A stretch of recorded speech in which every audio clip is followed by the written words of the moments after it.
Regresamos con su programa Deportes, Entrevistas y Variedades. Bueno, tenemos todavía en la línea telefónica a la doctora Cecilia Sosa Gómez, ex magistrada del Tribunal Supremo de Justicia.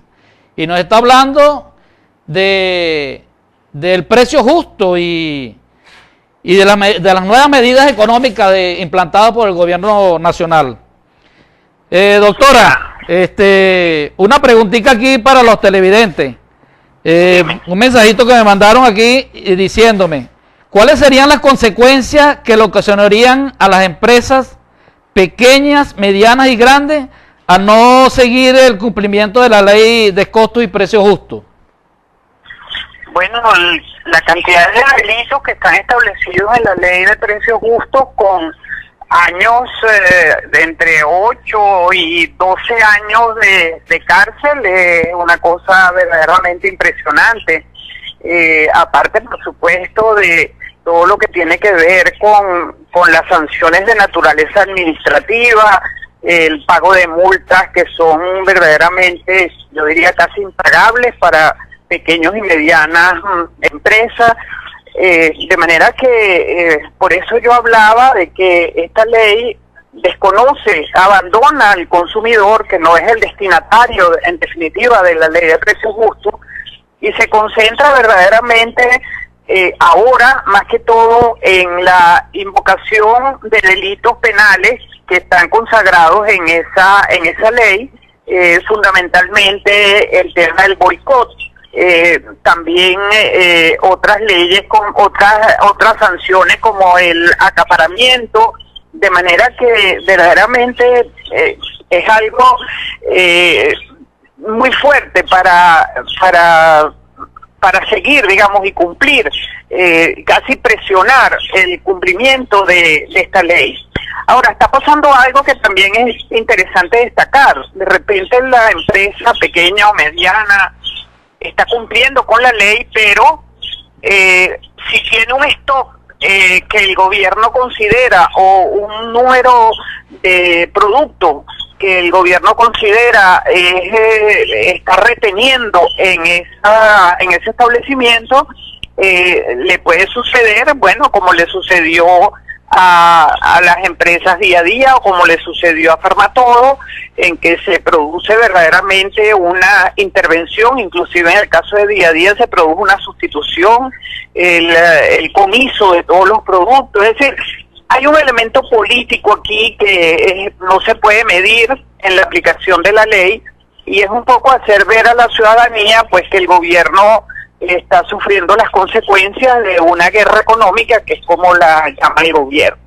De manera que yo creo que en el fondo el Estado si no admite a la empresa privada a la propiedad como concepto jurídico constitucional que está establecido, el único responsable de que los consumidores y los usuarios no reciban esos bienes en cantidad y calidad deseada es el propio Estado. Entonces, la única guerra económica que hay es que el Estado promueve y aplica, al desconocer el marco constitucional vigente, que hay un derecho a la libre iniciativa, que hay una obligación en la Constitución de que el Estado y la iniciativa privada trabajen juntos, así lo dice el artículo 299 de la Constitución. De manera que en el comportamiento del Estado hay yo diría una violación constitucional por esta especie de achacarle solamente a la empresa privada la responsabilidad de que no hayan suficientes bienes disponibles para los consumidores, cuando más del 60 o 70% de los productos que llegan al país son importados y distribuidos por el propio Estado. Claro, en este sentido, y creo que este punto también es importante que consideremos, esta invasión que hablábamos de lo militar en lo civil, es violatorio de la Constitución, y quisiera recordarle a los oyentes algo que que fue lo que se aprobó en la Constitución de 1999. En esta Constitución que está vigente, aunque se ignoren en muchos artículos por parte del Ejecutivo Nacional, dice en su artículo 332, y yo pido que la tengan disponible y la lean, que el Ejecutivo Nacional es el que está encargado de restablecer el orden público, no los militares. Los militares están para restablecer el orden interno, que es otro asunto. Pero la Constitución en ese mismo artículo dice que el Estado y los órganos de seguridad ciudadana, que es el cuerpo uniformado de Policía Nacional, son de carácter civil. Es decir, cuando yo a una manifestación incorporo a los militares, estoy violando la Constitución.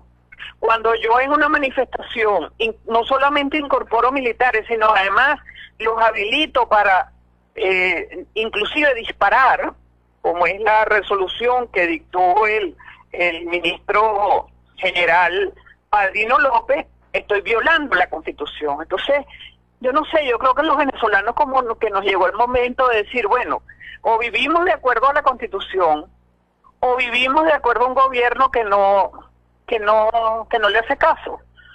Y aquí tenemos el gran desafío los venezolanos.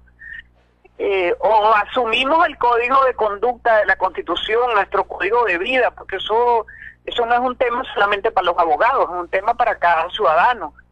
Y yo creo que hay una lección que dio Hugo Chávez que debíamos seguir, aunque él también la abandonó posteriormente, que es leer la Constitución, saber de cuáles son nuestros derechos, defender esos derechos, exigir del Estado que nos garantice esos derechos. Yo creo que ahí está la esencia de que nosotros verdaderamente vivamos la democracia. Doctora, ¿y cómo afecta esas nuevas medidas económicas dictadas por el gobierno nacional para las personas de a pie, pues?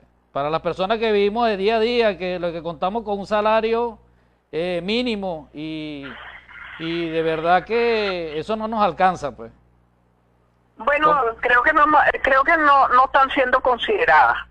Esas personas no están siendo consideradas porque esas personas no van a ir a comprar, no van a abrir una cuenta en dólares en los bancos, no van a ir a las subastas de $300 diarios en efectivo y un máximo de $10,000 al año. No van a comprar pasajes a precio libre.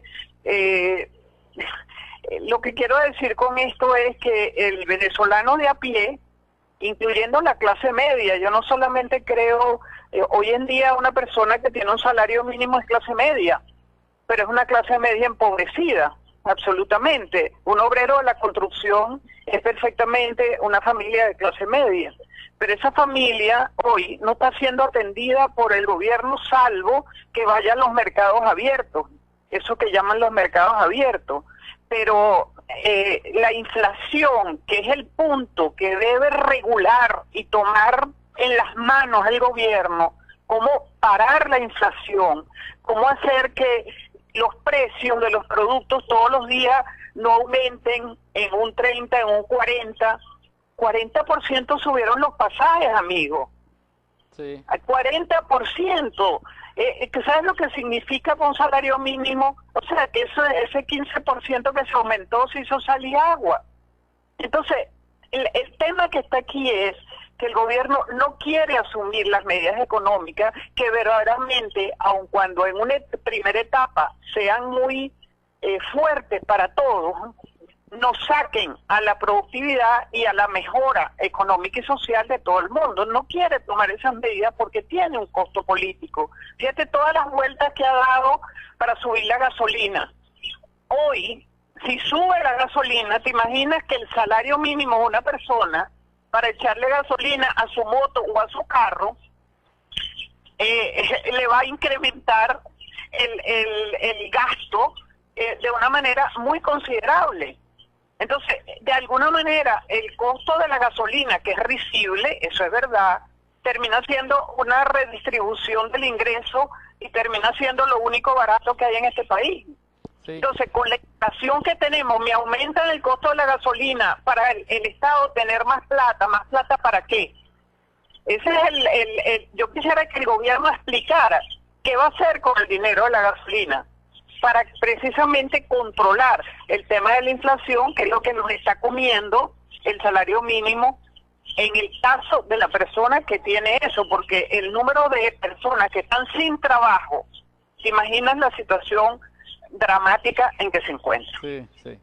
Bueno, doctora, muchísimas gracias por esta gran entrevista y de verdad para nosotros es un gran placer pues tenerla aquí, pues sí, escuchando de mi parte también, y quiero dejarles un sentimiento de que la única manera de salir adelante los venezolanos es conociendo sus derechos y exigiendo la garantía de esos derechos. Un gran abrazo y saludos a todos. Bueno, muchas gracias, doctora.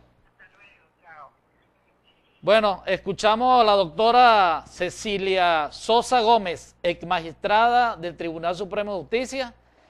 Y bueno, vamos a los controles y ya regresamos con su programa Deportes, Entrevistas y Variedades.